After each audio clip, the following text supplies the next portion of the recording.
ஆண்டவராகிய இயேசு கிறிஸ்துவின் நாமத்தில் உங்களுக்கு வாழ்த்துக்கள். எல்லாரும் எப்படி இருக்கீங்க? சோமா இருக்கீங்களா? சந்தோஷமா இருக்கீங்களா? இந்த நாளிலும் ஆண்டவர் கொடுக்கிற ஆசீர்வாதமான வார்த்தை ஏசாயா 63 அதிகாரம் 4 வசனம். Isaiah chapter 63 verse 4. நீதியை சரிக்கட்டும் நாள் என் மனதில் இருந்தது, என்னுடையவர்களை மீட்கும் வருஷம் வந்தது. அருமையான தேவனுடைய பிள்ளைகளே, உங்களுக்கு நீதியை சரிக்கட்டும் நாள் தேவனுடைய மனதில் இருந்தது, உங்களை மீட்கும் வருஷம் வந்தது என்று ஆண்டவர் சொல்கிறார். There is a day of vengeance. It was in heart of our God. God has the day of vengeance in his heart. There were times you might be wondering why these things are happening in my life. Why should I undergo all these problems even though I am a child of God?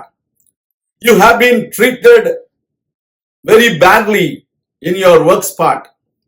You might have experienced unwanted accusations against you in your society. But the Lord God says, the vengeance is mine. The day of vengeance is in my heart. So don't worry. You don't need to take revenge, but I do the vengeance. This is what the Lord God says. He will do it. The day of my redeemed is come. The Lord wants to redeem you from all the troubles.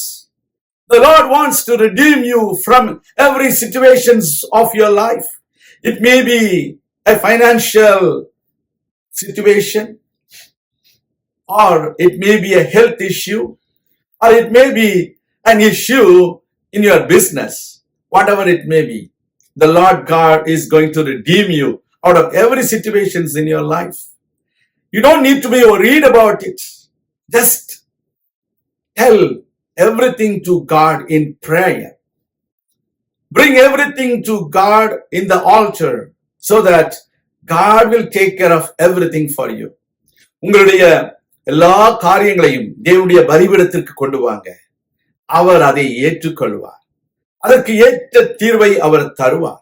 உங்கள் வாழ்க்கையில் நீங்கள் எப்பேற்பட்ட சூழ்நிலையில் இருந்தாலும் அதை உங்களுக்கு மீட்டு தருகிற ஒரு ஆண்டவர் என்பதை மறந்துவிடக் கூடாது. உலக மனிதர்கள் தங்களுடைய ஆதிக்கம் இது என்று நினைக்கலாம். அவருடைய ஆதிக்கத்திற்கு முடிவு கட்டுகிற ஒரு நாள் நம்முடைய ஆண்டவர் கையில் இருக்கிறது என்பதை மறந்துவிடக் கூடாது. அவர் நிச்சயம் உங்களுக்கு உதவி செய்வார். He will do vengeance. He will do vengeance. He will redeem you. Don't worry about it. The devil cannot play around you anymore. He is a defeated foe. The Lord God has given you the power to trample him under your feet according to Romans chapter 16 verse 20.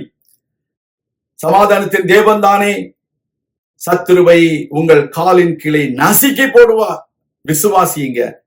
நான் உங்களுக்காக ஜெபிக்க. எங்கள் அன்பின் பரலோக பிதாவே, உடைய பிள்ளைகளுக்கு நீர் விடுதலையாக்குகிற ஒரு நாளை குறித்து வைத்திருக்கிறேன்.